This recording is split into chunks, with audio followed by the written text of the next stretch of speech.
গোপালগঞ্জের কি পরিস্থিতি এটা যে কেউ জানে ওইখানে কাজ করে না, ব্যাকফায়ার করছে। তো এই জিনিসটা কিন্তু বুঝতে হবে যে আপনি এটা কেন করতেছেন। আপনি এখনই এই কাজটা আপনি দুদিন পরে করেন, আপনি সারা দেশে করতেছেন, করেন আস্তে আস্তে। আমরা তো কোনো না করি নাই। মানুষের মধ্যে আপনাদের একটা মানে আপনার জোয়ার যদি তৈরি হয় ভালো। আমরা তো সবসময় বলি একটা তৃতীয় শক্তি আসুক। আমি তো পার্সোনালি এই পার্টিটা ভালো করুক, এটা আমি চাই, কারণ আমরা তো একটা বিকল্প খুঁজতেছি। দেখলাম তো অনেকগুলি দল এখন ট্র্যাডিশনাল পলিটিক্সের বাইরে একটা আসুক। এখন ওনারা যেন প্রাণপণে মাঠে নামছেন যে কিভাবে ট্র্যাডিশনালের পলিটিক্যাল পার্টির মতো হওয়া যায়। যাই হোক, এটা ওনাদের ব্যাপার। কিন্তু ওনারা যে আজকে এই দিনটাকে বেছে নিয়েছেন গোপালগঞ্জে যাওয়ার জন্য, এটা গোপালগঞ্জের মানুষকে উদ্বুদ্ধ করার জন্য নয়, এটা সেই মহৎ উদ্দেশ্য ছিল না। এই ক্ষেত্রে হলো প্রশাসন কি করলো? প্রশাসনের ভূমিকা খুব খারাপ। কেন খারাপ? প্রশাসন এটা অদ্ভুত। আমাদের দেশে বর্তমান যে প্রশাসনটা, এটা একটা অদ্ভুত প্রশাসন। এরা করে কি, চুপচাপ বসে খেলা দেখে।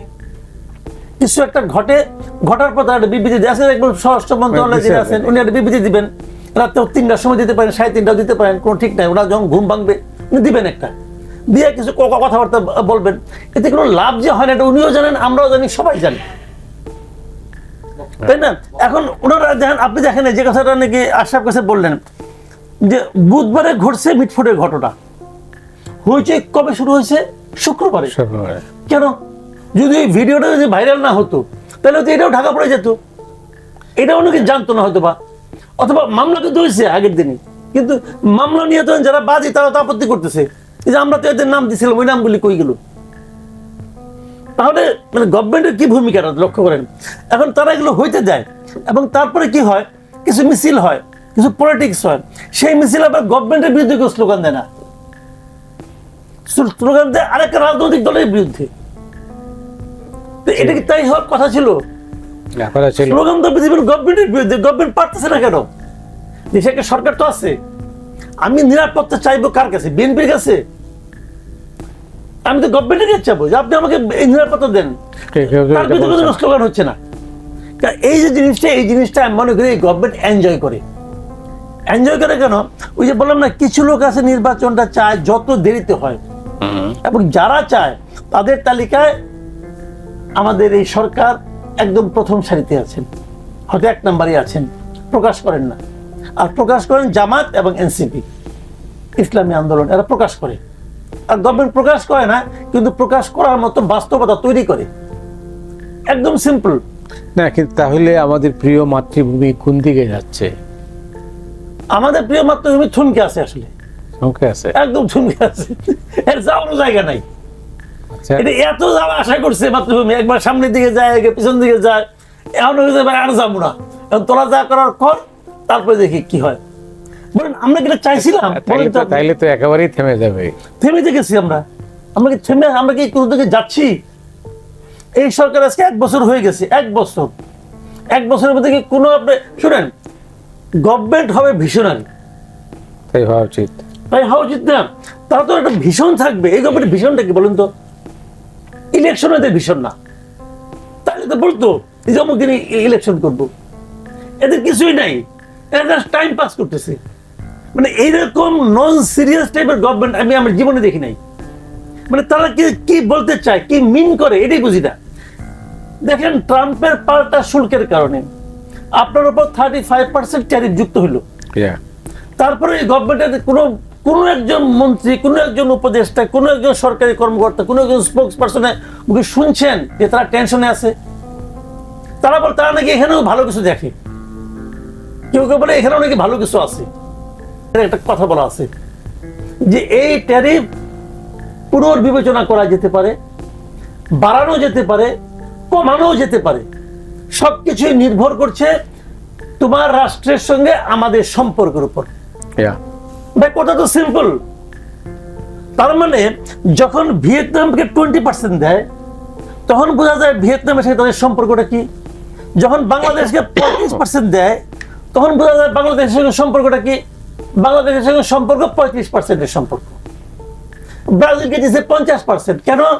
যে তার প্রিয়জনকে কেন বিচারের আওতায় আনছে বর্তমান সরকার, অতএব 50%। Personal relation. ডক্টর ফোন করে না ট্রাম্পকে, উনি তো সবাইকে ফোন করতে পারে। উনি যে এত বড় ব্যক্তিত্ব, আমরা মনে করছিলাম উনি তো হলো আমেরিকা আমাদের একদম কোলে তুলে রাখবে, তার ফোন করে না কেন? কারণ উনিও জানে ওনার ফোন ওই পর্যন্ত যাবে না, তুলবে ওনাকে, করে না কেন? এত বড় পার্সোনালিটি। দিন হয়ে গেছে কিন্তু নিয়মিত একটা ইস্যু নিয়ে 14-15 দিন একটা দেশের সবগুলো পলিটিক্যাল পার্টি মহানন্দে যাচ্ছে বসছে, আলাপ করছে। কার সঙ্গে আলাপ করতেছে? কতগুলি বিদেশির সঙ্গে।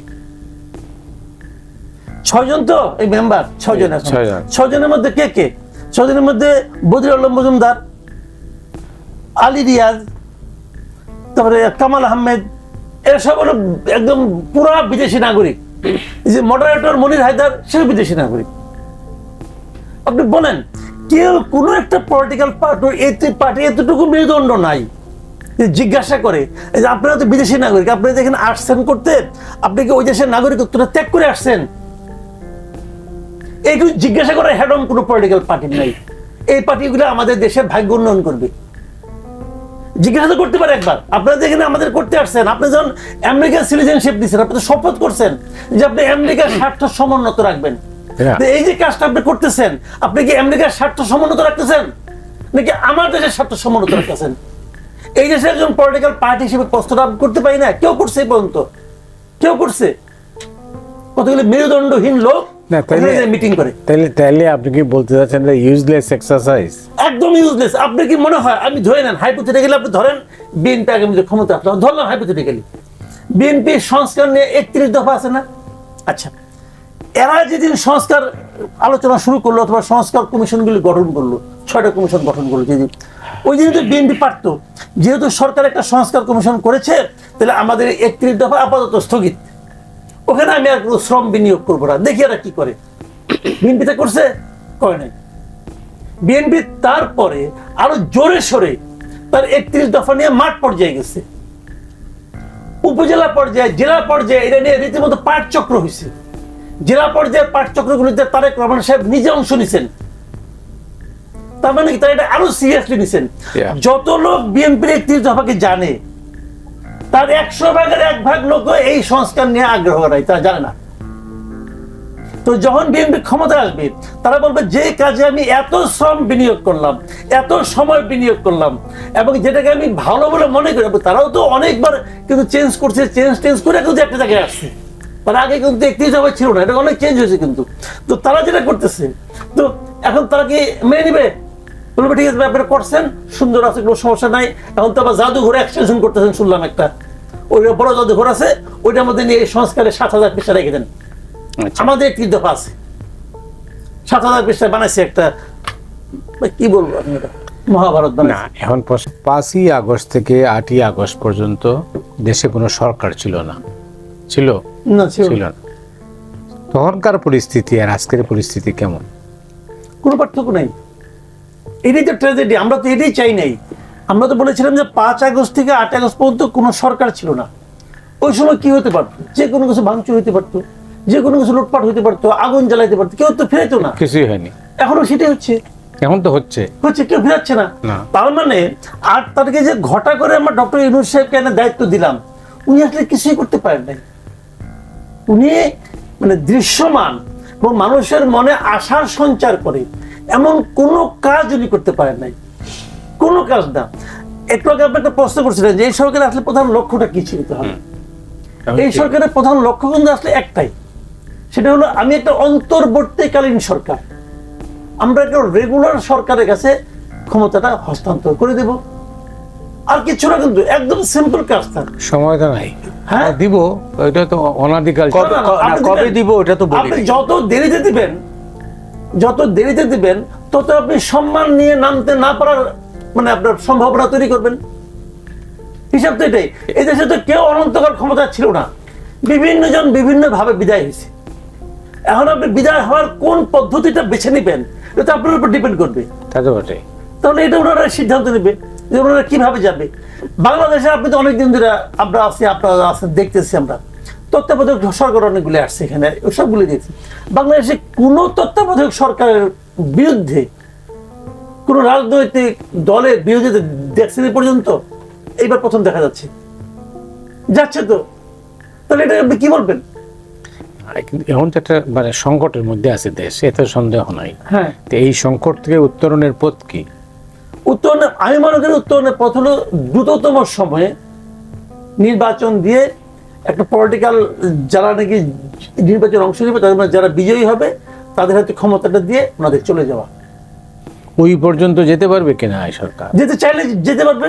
কিভাবে যেতে পারবে? তত্ত্বাবধায়ক গভর্নমেন্ট গুলো 3 মাসের মধ্যে নির্বাচন দিতে পারে। 3 মাসে পারে না পারে, কেন? 3 মাসে পারে, 1 বছর তো পারে নাই। এখন ওই যে একটা প্রবাদ আছে না, যে কুজার যদি চিত হয়ে সর ইচ্ছা হয় আপনি কি করবেন?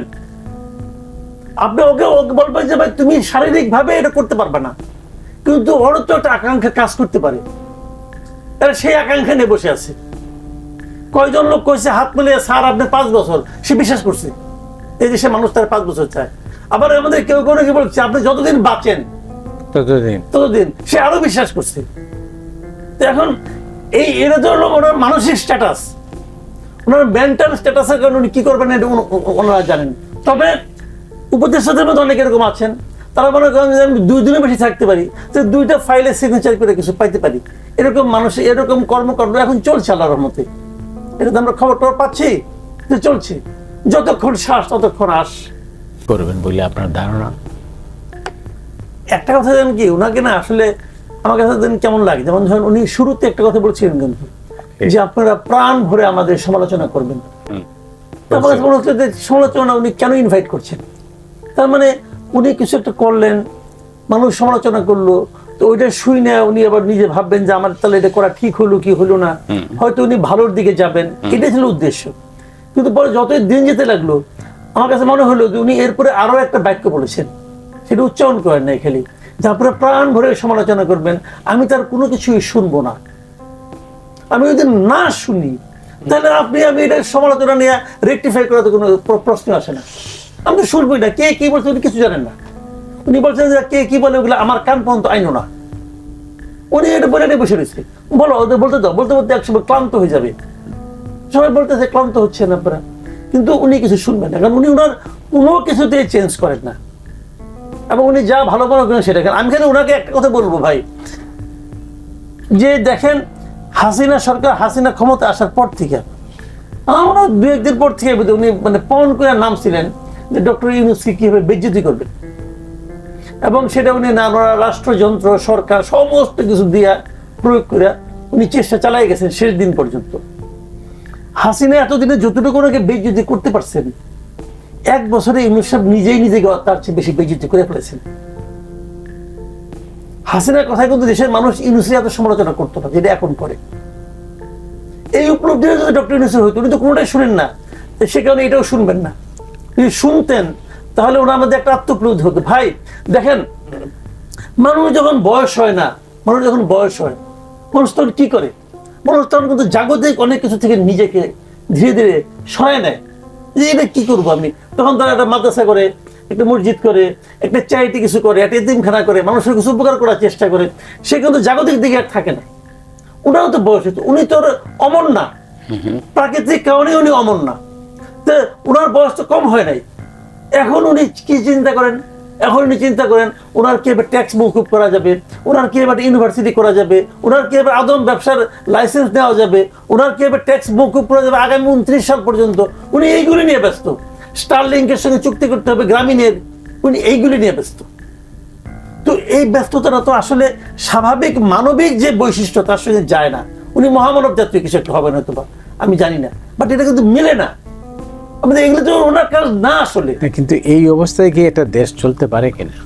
দেশ যেমন চলছে এরকম চলবে, এইরকম কি চলবে? এক জায়গায় তো থেমে এখন মানুষ কি করবে? এখন আপনি যদি আমাকে বলেন পট করে ইদানিং একটা খুব কমন প্রশ্ন আছে, একটা প্রশ্ন আছে কিন্তু, যেমন আগে কিছু হলে বলতো কি শেখ হাসিনা তোমরা সমালোচনা করো, তার পরিবর্তে তার বিকল্প কে আছে বলতে কমতো। এখন ওটা বলে যে শেখ হাসিনার পতনের পরে ইউনূসের বিকল্প কে ছিল, কে ছিল? আমি কার নাম বলবো? এখন আমার আশরাফ গাছের নাম বলবো নাকি আমার নাম বলবো?